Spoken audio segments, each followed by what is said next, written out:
On parle de projet hangar zéro plus que de lieu hangar zéro au départ. C'est-à-dire que c'est presque une idéologie ou une façon de penser, de se dire attendez, on peut faire différemment. Alors le hangar zéro en 20-30 secondes. Difficile.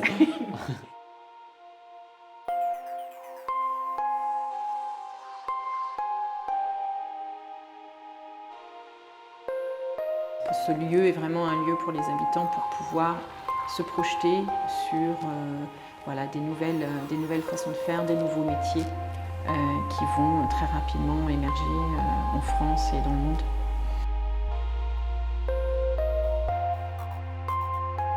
J'ai réussi à créer mon emploi au hangar zéro et je sais que je suis aligné avec mes valeurs et que je suis heureux et que j'espère être un petit colibri qui fait son taf, quoi. Et puis voilà. C'est très agréable de rencontrer et d'avoir pas amis, mais un petit groupe où voilà, on se sent bien. On se sent chez soi. Enfin moi ici, oui, je me sens chez moi, hein. Vraiment. Je suis très à l'aise.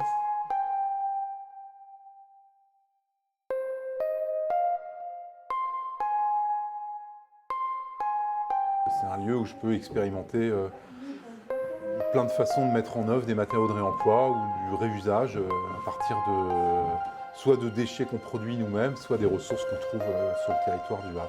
Je voulais quelque chose d'innovant, je voulais quelque chose qui ait du sens à la fois pour moi et pour l'environnement. Enfin, en tout cas, je voulais apporter ma pierre à l'édifice. Je n'ai pas du tout l'ambition de changer le monde, mais d'y apporter ma petite contribution, on va dire.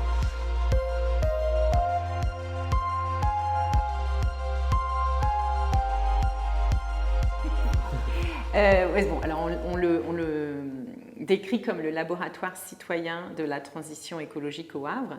C'est-à-dire que c'est un projet qui émane des citoyens et qui vise à donner un lieu à tous les parties prenantes de la cité, hein, les associations, les habitants, les acteurs publics, les entreprises privées, leur donner un lieu et donc l'opportunité de faire de l'intelligence collective ensemble, de réfléchir, de tester, d'expérimenter, de discuter sur qu'est-ce que c'est la transition écologique sur le territoire.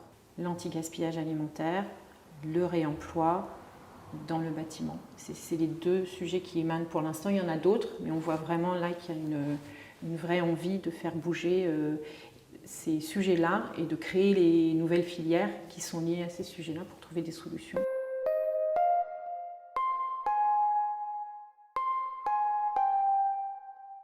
On a fait le choix d'ouvrir progressivement les espaces et donc rapidement ça s'est décidé vers les espaces qui sont situés au sud, donc près de la porte d'entrée principale, ce qui nous a permis en fait d'ouvrir les deux espaces au rez-de-chaussée, donc boutique et restaurant, avec l'entrée au milieu. Et puis là on est en train de viser l'objectif d'ouvrir les plateaux sud, donc ce sont les plateaux de location au-dessus de la boutique et du restaurant, ce qui fait que finalement, un peu logiquement, on a ouvert l'immeuble sur rue, tu vois, qui est en connexion avec le public. Et il nous reste en fait tout le hangar derrière, donc ce qu'on voit juste derrière moi, finalement l'Agora et toutes les parties est, ouest et nord qui nous restent à finir. Il y a déjà Arnaud de l'Aquaponie qui est en ce moment même en train de s'installer, c'est-à-dire qu'au final il a déjà une partie de son local qui est en activité et puis une autre partie qui est encore en construction. On a aussi l'association Havre de Verre, donc eux ils sont spécialisés plutôt sur le compost, lombricompostage, récupération d'invendus, transformation, animation de cuisine avec des bénévoles et aussi tout ce qui va tourner autour finalement de la culture ou de la remise en énergie d'un jardin, on va dire.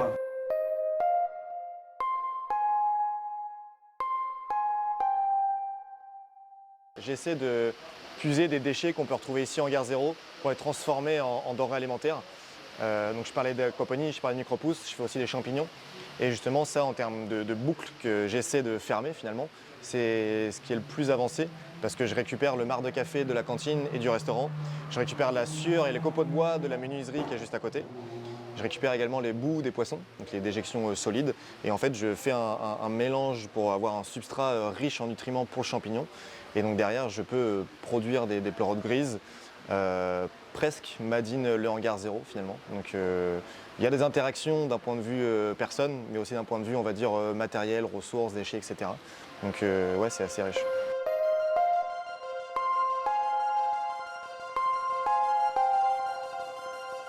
Le modèle économique a changé, il évolue tout le temps au fur et à mesure que le hangar se construit, déjà parce que c'est plus long que prévu à construire, et puis parce qu'il y a des nouvelles tendances qui émanent, le monde a changé très vite, mais c'est prévu que le hangar 0, l'entreprise en fait, ait un compte de résultat positif à partir de 2025, sans subvention de fonctionnement. Avec 3 activités principales, le restaurant, la location des espaces, donc de la ferme aquaponique aux espaces dans lesquels on se trouve en ce moment, donc ateliers, bureaux, etc. Et le troisième qui a émergé depuis maintenant 2 ans, c'est la nécessité d'avoir de faire venir les entreprises dans le cadre de leur politique RSE. C'est comme si on crée une coopérative, mais qu'en plus de créer les activités de la coopérative, on devait construire le bâtiment de la coopérative. Donc en fait, au fur et à mesure des étapes, les groupes ne sont pas les mêmes, les objectifs ne sont pas les mêmes, et donc le projet il évolue un petit peu comme ça, organiquement, selon les périodes. Donc on se dit que ça va être phénoménal quand on va pouvoir mettre à disposition donc, tout le rez-de-chaussée, accueil public 900 m², et tous les étages. Donc en tout, ça fera 2400 m² d'activité.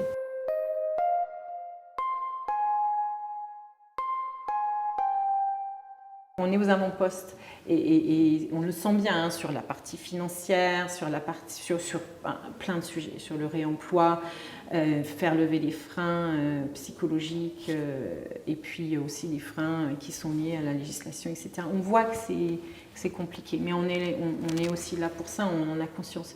L'ambition du lieu, c'est quand même de construire avec un maximum de réemploi. En plus de ça, l'ambition, c'est de construire avec les gens. Donc ça fait un deuxième défi qui, couplé, ça aurait déjà été assez difficile de construire avec des entreprises en réemploi, mais nous, on a décidé de le faire ensemble avec des gens. Et le troisième défi, c'est de gouverner tout ça tous ensemble. Il faut vraiment montrer en gros ce qu'on peut faire avec du réemploi, et vu que personne ne l'a fait avant, on est obligé de passer par l'expérimentation parce que c'est un domaine un peu innovant. Et les difficultés qu'on peut rencontrer dans l'expérimentation, c'est qu'on sort un peu des normes et des sentiers battus. Donc si on veut, nous ici, on est suivi par un bureau de contrôle. Donc si on veut que notre bureau de contrôle valide un peu ce qu'on fait ici, il faut prouver des fois que nos intuitions sont bonnes. On est content d'être le premier chantier de réemploi de matériaux en France, mais on serait très content d'être doublé par plusieurs projets. Ça montrerait que nos idées, elles peuvent être transposées ailleurs.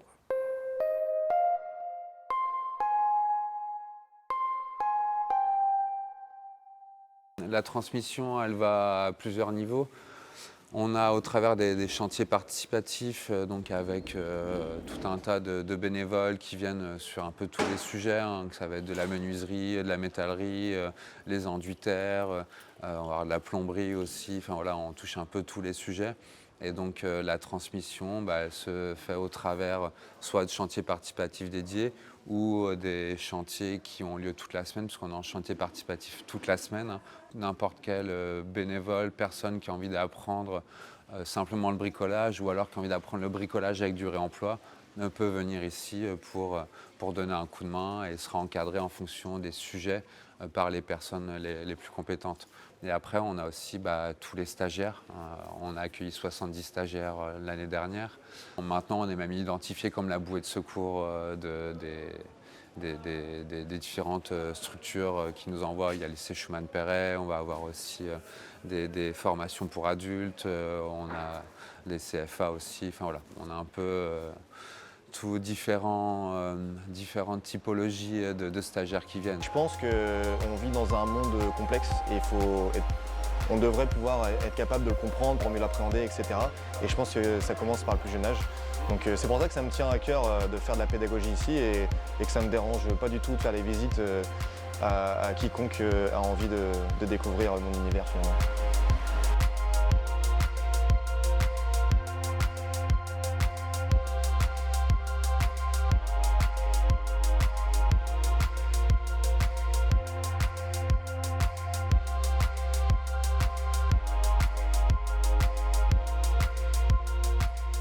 Pour avoir côtoyé beaucoup de personnes ici, que ce soit des salariés, des bénévoles, des stagiaires, etc. Il y a une énergie qui se dégage ici qui me fait dire qu'on aura toujours des gens motivés, on aura toujours des gens pour y croire. Et moi, le premier, clairement, je me dis ok, c'est pas forcément facile tous les jours, mais je sens que toutes les personnes qui viennent ici le matin sont contents de venir ici.